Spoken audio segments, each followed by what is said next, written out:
Yun, samahan nyo kami explore ang isa sa pinakasikat na pasyalan ngayong Pasko dito sa Riverbanks, Marikina City. Hi guys! Hello guys! Hi guys! At dahil nga special ang araw na to dahil birthday ng dalawang kambal, dito nila napili na gumala sa Christmas Village Riverbanks for the rides and iba-ibang exciting na games pa. So let's go! Wala nang patumpik-tumpik pa. Una naming sinubukan itong horror train which is 50 pesos per head lang. Let's go!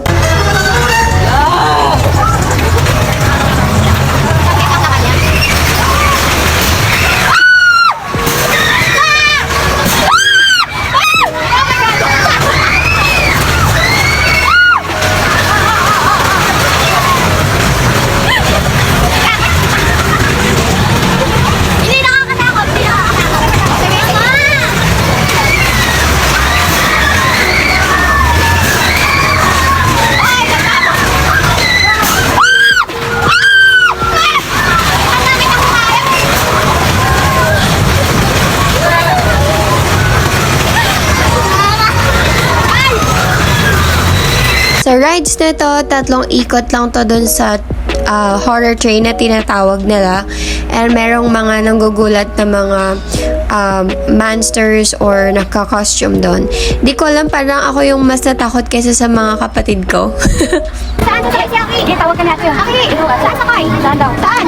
Wow! Okay, sakay si Aki. Dahil nga may request ang bunso namin, next na rides na pinilahan nila is ang tinatawag nilang Caterpillar ride. Itong ride na to is also 50 pesos per head. So kung may baby is ano na siya, libre na yung kasama. As far as I can remember, ito din ang first ride ni Aki, ng bunso namin, and of course nung dalawang kabal. Actually silang apat, oo, tama. And eto naman yung Vikings na tinitingnan ng kapatid ko kasi naago yung atensyon niya. Ang nakakatuwa sa rides na to is that mild daw siyang magsa-start and then pabilis siya ng pabilis. So tignan natin if kaya nila yung speed and kung kahambahan ba sila dito. Let's go!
Nahilo kayo sa rides na to, ako din. Sama-sama tayong mahilo.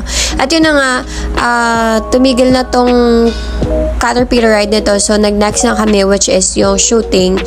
Kasi ito na naman daw yung gusto nilang matry. And since masyadong mataas tong ring nila dito, hindi nila to naabot. But they still enjoyed.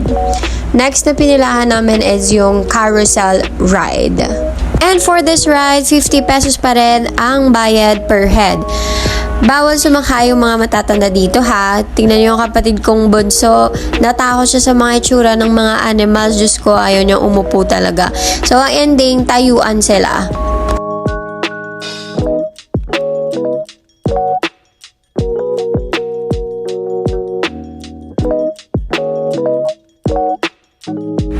Dahil hindi naman ganun ka-extreme ang ride na to, yun, chill lang si pare kung makikita nyo dyan. And mga siguro 3 to 5 minutes yung pag-iikot nyo dyan. And then, next namin na pinto na, basta yun na yun, bahala na kayo dyan. So, ito na yung next na nilaro nila, which is shooting. This is 50 pesos per game, which consists of 10 bullets. Oh, galing ah! Sana lang! Oh, galing ah!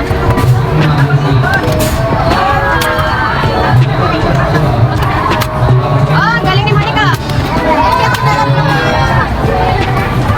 Hanep naman tumira tong mga kapatid ko. Pero ba't ganon? Pag ako duleng, oh my god, di ko talaga kayang mga ganitong laro. Sayang pera nyo sa akin. Next naman na pinuntahan, itong Ferris wheel o tinatawag nilang hot air balloon ride. And 50 pesos lang din to per head.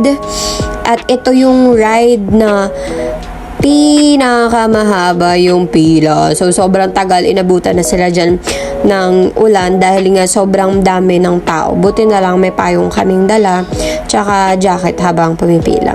At yun na nga sila na it's their time to ride. First Ferris wheel ride din pala nila to, guys. And ayan yung kapatid ko. Di siya takot yung baby. Oh my goodness. Sana all madapag. Mild lang din yung ikot dyan, guys, as in chill lang siya. And yung view sa taas dyan as in sobrang ganda. In short, guys, the wait is worth it kapag sumakay kayo dyan. Also, sunset time na rin yan, kaya sobrang ganda talaga ng view dyan. After nga nilang mag-rides ay ayun na nga, nagaya na silang kumain dahil gutom na daw sila. Ang dami ditong food na pagpipilian, guys, and this is what we ordered. Pinakamababang price ng food dito is 50 pesos. Tapos 20 naman para sa drinks. Madami kayong option pagdating sa pagkain kasi yung mga available dito is something like rice meals, sisig, seafood, barbecues, burgers, fries, anything about street foods like that. May restaurant din available, may bar, tapos may banda sila kapag gabi doon. And doon talaga yung pinakamadaming tao na kumakain. And since nga naabutan kami ng ulan, hindi kami nakapag picnic dun sa grass. Dun sana kasi dun talaga maganda umupo. Pwede kayong maglatag ng kumot or anything, guys, na gusto nyo, mauupuan ba? Gagamitin nyo para sa picnic ninyo. Pwede kayo dun mag-celebrate ng birthday, picnic birthday, ganun, picnic date, family day, ganyan. Pwede din magdala ng sariling food. Maganda yung view, madaming nagbabike, madaming naglalaro, tapos may mga Christmas lights and everything. So, perfect talaga yung place para sa tinatawag na bonding or date. Also, di ko lang napakita yung iba pang rides doon, pero sobrang dami pa ng mga rides. Hindi na sinakyan nila yung iba kasi yung iba doon lang din, same lang like yung kay Mickey Mouse. Iba lang yung characters, cartoon characters, pero yung speed or yung style nung ride, yung pag-ikot ng ride is parehas lang, kaya hindi na nila sinakyan. And also, pagod na rin kasi talaga sila kakalakad namin doon. And, yun na, napag-desisyon na namin na umuwi na since gabi na rin. Tapos, may another agenda pa kami sa bahay pag uwi. Tapos, traffic pa syempre sa biyahe since Antipolo kami.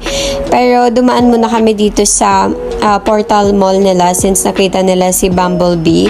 Pwede kayo dyan magpa-picture tapos maglagay lang kayo ng tip, desired amount dun sa tip box nila. And then, another one is meron pang isang robot na kulay green. I don't know kung sino yan, but then, nagpa-picture pa rin sila dyan. And also dun sa Christmas tree. And this is a photo that they have